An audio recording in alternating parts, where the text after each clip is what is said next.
So, good day everyone. My name is Edwin Escaparoso Jr. and my topic is all about hostage taker number 7, the terrorist. So, this is a more difficult hostage situation, and terrorists may be viewed as psychopaths because operating under a leader of the group.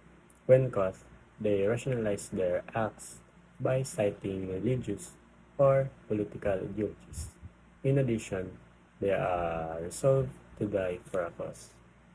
So, ang example is na a group of politicians led by a charismatic leader na nagatuog mga ideology.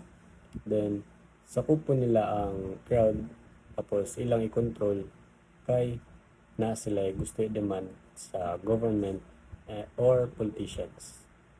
So, last is the negotiation guideline. Their causes may deteriorate in the passage of time.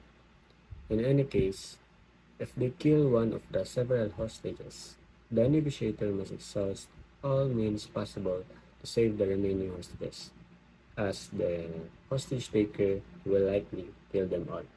So, ang example sa negotiation is if ang hostage kay nahitabo sa government tapos naana sila ay napatay isang empleyado sa establishment.